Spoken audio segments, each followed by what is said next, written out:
देखो आकृति सक्सेना, सर कल आई एम सॉरी, मैं नहीं चाहती हूँ कि आपको मैं अपनी फैमिली मैटर में खींचूं। अगर मैं तुमसे कहूँ कि ये मेरा भी फैमिली मैटर है तो मतलब ये कि तुम्हारे जो मामा जी हैं डॉक्टर रिद्धेश, उन्होंने मेरी छोटी बहन खुशी और अंकित मेरे जीजा जी की बहुत हेल्प की थी। तब से हम दोनों की फैमिलीज काफ़ी क्लोज हो चुकी हैं। देखो, मैं तुम्हारी पर्सनल लाइफ में इंटरफेयर नहीं करना चाहता, मेरा कोई हक भी नहीं बनता, लेकिन करना पड़ रहा है। गरिमा जी ने कल से कुछ खाया नहीं है, किसी से बात नहीं की और अपने आप को एक रूम में लॉक कर दिया है। और ये सब आपको किसने कहा? गुनगुन ने। उसने कहा और आपने मान भी लिया? सब नाटक है। इमोशनल ब्लैकमेल करना भटनागर्स की पुरानी आदत है। अपनी फैमिली के बारे में ऐसा मत कहो। मेरी फैमिली नहीं है सर वो। रिश्ते सिर्फ ना मानने से खत्म नहीं हो जाते, और मानने से रिश्ते बन भी नहीं जाते, रिश्ते निभाने से बनते। और मेरी सो कॉल माँ ने तो क्या ही रिश्ता निभाया। बचपन में मुझे अपने पापा की गोदी में छोड़ के चले गए थे अपने रिच भाई के पास रहने। और तुम्हें लगता है वो अच्छी माँ नहीं है? हाँ, अच्छी तो क्या, वो माँ ही नहीं। मैंने उन्हें गुनगुन के साथ देखा है, जो अपने भाई की बेटी से इतना प्यार कर सकती है। तुम सोचो वो अपनी खुद की बेटी से कितना प्यार करती होगी। प्यार करते होते तो बेटी से दूर नहीं जाती। दूर जाना और दूर होना दो अलग बातें होती हैं आकृति सक्सेना। दूर जाना मर्जी होती है, लेकिन दूर होना मजबूरी होती है। और मुझे लगता है गरिमा जी मजबूर हैं और इसीलिए वो तुमसे दूर हैं। मुझे छोड़ के जाना उनका खुद का डिसीजन था। कौन सी माँ अपनी बेटी को छोड़ के जाएगी? क्योंकि तब मैं उनकी रिस्पॉन्सिबिलिटी थी, मुझे उनकी जरूरत थी, और अब उन्हें मेरी जरूरत है। तब उन्होंने मेरा साथ नहीं दिया था और अब मैं उनका साथ देना नहीं चाहती हूँ। एक बात बताओ, इतने सालों में उन्होंने कितनी बार तुमसे बात करने की कोशिश किया, तुमसे मिलने की कोशिश की? फोन करती थी, पर बड़ी मम्मी ने कहा था उनसे बात नहीं करने के लिए, तो कभी फोन नहीं उठाया उनका। अगर कभी मुलाकात ही नहीं हुई, बात ही नहीं हुई, तो ये जो गलतफहमी है ये दूर होगी भी तो कैसे? गलतफहमी नहीं है सर, ये गरिमा भटनागर का सच है।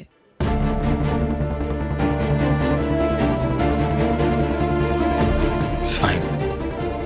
मुझे लगा मुझे तुम्हें गरिमा जी की हालत के बारे में बताना चाहिए। अगर तुम्हें उनसे बात नहीं करनी है तो इट्स ओके। सॉरी सर, मैं आपकी ये बात नहीं मान सकती। It's fine, I can understand. Sir, आप डॉक्टर रिद्धेश को जानते हैं, तो गुनगुन को भी जानते ही होंगे ना? हाँ। सच में बहुत ही बदतमीज और बिगड़ी हुई है क्या वो? क्या हुआ सर, कुछ बात है क्या? बात तो है। मेरे परिवार वाले मेरी शादी कराने के लिए लड़की ढूंढ रहे थे, तो उन्होंने गुनगुन से मेरी शादी तय कर दी। What? शादी गुनगुन से? क्यों? ये कैसा मैच हुआ? आप इतने पढ़े लिखे, समझदार, स्वीट, सिंपल, और गुनगुन? आप उससे कैसे शादी कर सकते हैं? आप उसे पसंद करते हैं? मैं? Not at all. वो इस दुनिया की आखिरी लड़की होगी ना, तो भी मैं उससे शादी ना करूं। आखिरी क्या, मैं किसी भी लड़की से शादी कर लूं, लेकिन उससे शादी नहीं करूंगा। किसी से भी? अब I mean, आपको ऐसी लड़की से शादी नहीं करनी चाहिए सर। आपको तो ऐसी लड़की से शादी करनी चाहिए ना, जो आपकी तरह पढ़ी लिखी, समझदार, साइंस वाली लड़की हो, जो आपको समझे, आपके काम को समझे, है ना? मेरी पसंद मैटर नहीं करती। मेरे परिवार को गुनगुन पसंद है, तो बस बात खत्म। तो आपने कहा नहीं कि आपको पसंद नहीं है? कहा, लेकिन वो नहीं माना। तो आप मान गए? और क्या ऑप्शन था? वैसे भी उन्हें उम्मीद है कि ये रिश्ता चलेगा। और आपको भी। मुझे भी एक उम्मीद है कि 1 साल बाद ये शादी टूट जाएगी।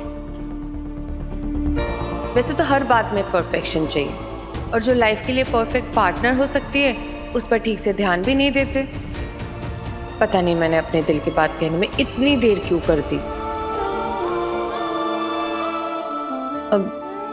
अब कुछ भी नहीं हो सकता है क्या? I mean, ये शादी कैंसिल नहीं हो सकती है? मेरी फैमिली ने ये रिश्ता तय किया है। वो लोग मुझे जानते हैं, मुझे समझते हैं और मोस्ट इम्पोर्टेंटली मुझसे प्यार करते हैं, और मुझे उनके डिसीजन पे विश्वास है। देखते हैं, लेट्स सी क्या होता है। क्या होता है क्या? शादी, वो भी गुनगुन से। पर लाइफ आपकी है तो डिसीजन भी आपका ही होना चाहिए ना। ऐसा है कि हमारे घर का कोई भी डिसीजन, छोटा हो या बड़ा हो, सारे हमारे घर के बड़े लेते हैं। पर ये सही बात नहीं है। I mean, अब मुझे आपके लिए बहुत बुरा लग रहा है। डोंट वरी आकृति सक्सेना, ये मेरा प्रॉब्लम है, मैं डील कर लूंगा। कभी तो आकृति कह दीजिए। तुमने कुछ कहा? अब नहीं सर, मेरी क्लास का टाइम हो गया है तो मैं जाऊं। ओके।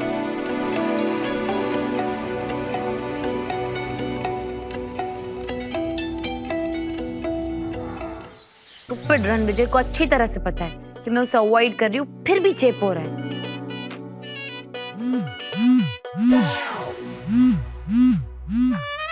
एक मिनट।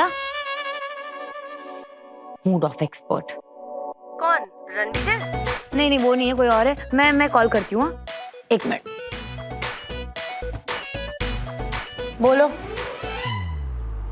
मैंने आकृति सक्सेना से बात की। क्या कहा उसने? उसने कहा कि वो गरिमा बुआ से बात नहीं करना चाहती, वो अभी भी उनसे बहुत नाराज है। तुमने सच में उससे बात की थी ना? झूठ तो नहीं बोल रहे ना?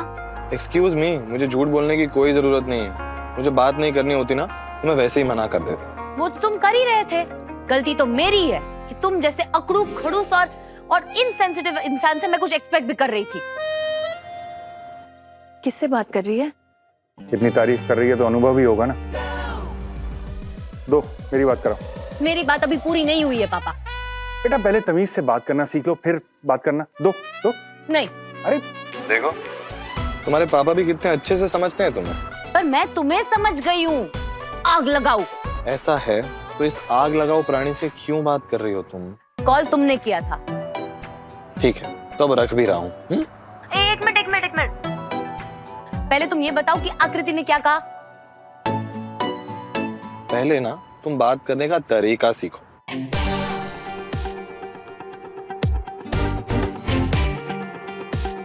फाइन, मैं रूडली बात नहीं करूंगी।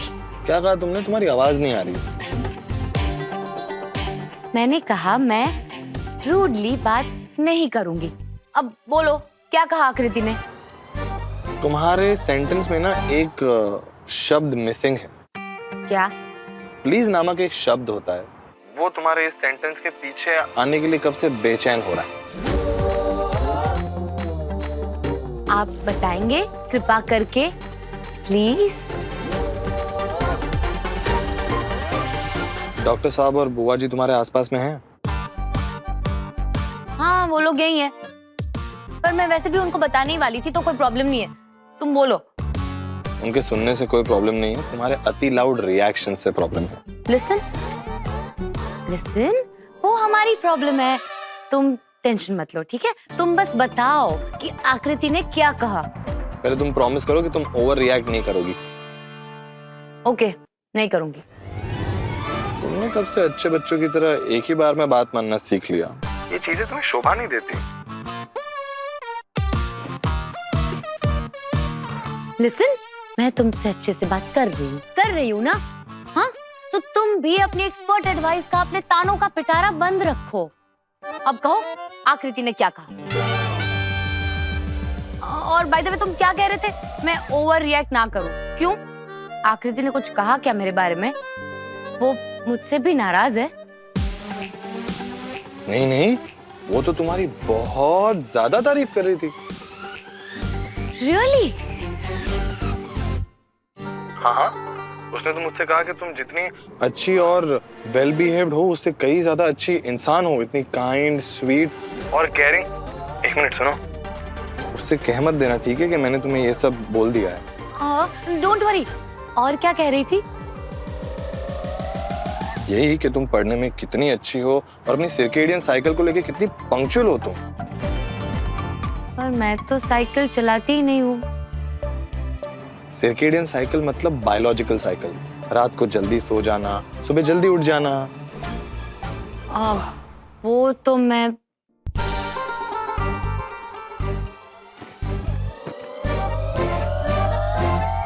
तुम मुझसे झूठ बोल रहे थे। ये तो जब मैंने वेल बिहेव्ड बोला तभी समझ जाना चाहिए था। Just shut up, okay? मैंने तुम्हें जाकर आकृति से बात करने के लिए कहा था, उसे मिलकर गुनगुन्स हेटर्स क्लब खोलने के लिए नहीं कहा था। और वो मेरा मजाक उड़ाती रही और तुम चुपचाप उसकी बातें सुनते रहे। तो अब कोई सच बोल रहा हो तो मैं उसे रोक कैसे सकता हूँ? Oh really? तो अब मैं जो सच कह रही हूँ ना वो भी सुनो। तुम्हें ना साइंटिस्ट नहीं चुगलखोर होना चाहिए था, क्योंकि आग में घी डालने का काम तुम बहुत अच्छी तरह से करते हो। और रही बात आकृति की, तो वो होती कौन है मेरे बारे में कुछ भी बोलने वाली? हाँ, वो कौन होती है मेरी लाइफस्टाइल, मेरे एजुकेशन पे कमेंट करने वाली? और तुम उसकी बात सुन रहे हो? वो लड़की जो अपनी मॉम से ऐसे बदतमीजी से बात करती है, उनका फोन भी नहीं उठाती, फोन उठाती भी है तो उनपे चिल्लाती है, उसकी बात सुन रहे हो तुम? तो तुम भी तो ऐसे ही बिहेव करती हो ना अपनी मॉम के साथ, उनके साथ बात नहीं करती तुम। Shut up! How dare you? तुम्हारी हिम्मत कैसे हुई मेरी मॉम के बारे में कुछ बात करने की? तुम जानते ही क्या हो मेरी मॉम के बारे में? How dare you? तुम मेरी बुआ को और मेरी मॉम को कंपेयर कैसे कर सकते हो? तुम्हें पता भी है मेरी बुआ और मेरी मॉम में जमीन आसमान का डिफरेंस है। मेरी बुआ उसकी बेटी से बहुत प्यार करती है, दिन रात उसके लिए रोती है, और मेरी मॉम को कुछ भी नहीं पड़ी, उसको मेरी कोई फिक्र नहीं है। मैं रहूं ना रहूं, कुछ भी करूं, उनको कुछ भी नहीं पड़ी है। मेरी बुआ आकृति से, उसकी बेटी से बहुत बहुत बहुत प्यार करती है, और मेरी माँ सिर्फ अपने आप से और अपने करियर से प्यार करती है। सुनो, मुझे ये सब नहीं पता था। पता नहीं है तो जज क्यों कर रहे हो? मैं जज नहीं कर रहा था, मैं सिर्फ पूछ रहा था। हाँ तो क्यों पूछ रहे हो? तुम होते कौन हो? बेटा please Gungun, take it easy, शांत हो जाओ, मुझे बात करने दो। पापा आपको बात करनी है तो आप अपने फोन से डायल करो। बेटा बट उसका फोन तो बिजी है ना, मैं करूंगा तो बिजी आएगा। या तो मुझे फोन दे दो या काट दो।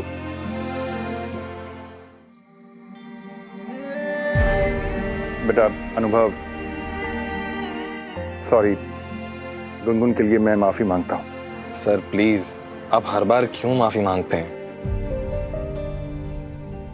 बेटा गलती मेरी है, मेरी परवरिश की है।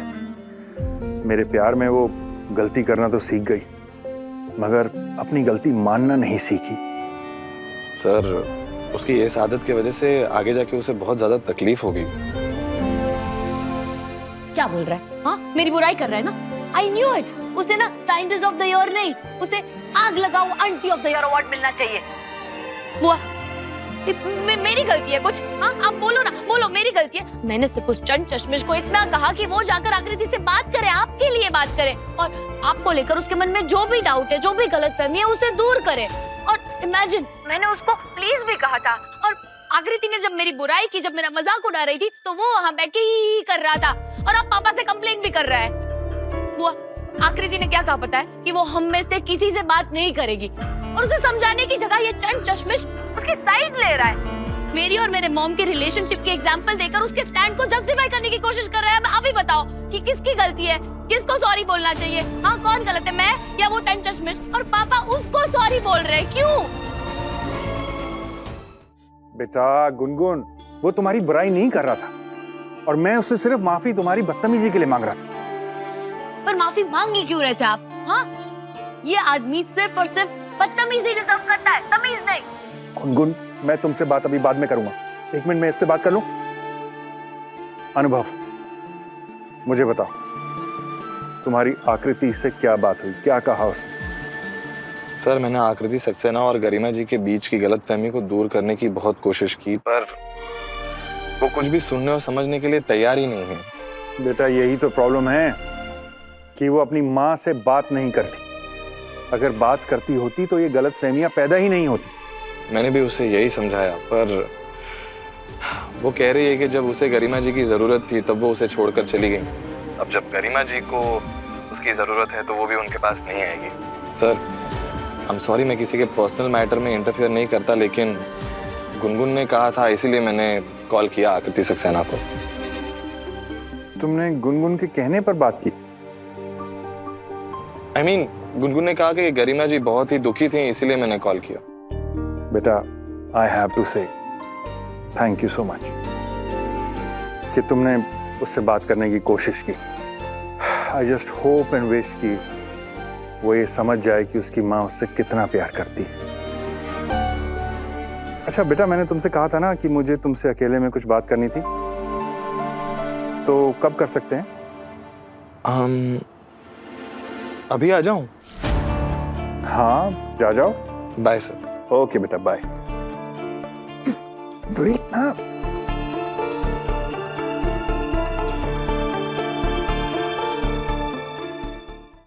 कभी कभी इत्तेफाक से। स्टार प्लस के YouTube पेज पर आने के लिए आपका धन्यवाद। अपने फेवरेट शोज देखने के लिए subscribe to star plus YouTube page and hit the bell icon.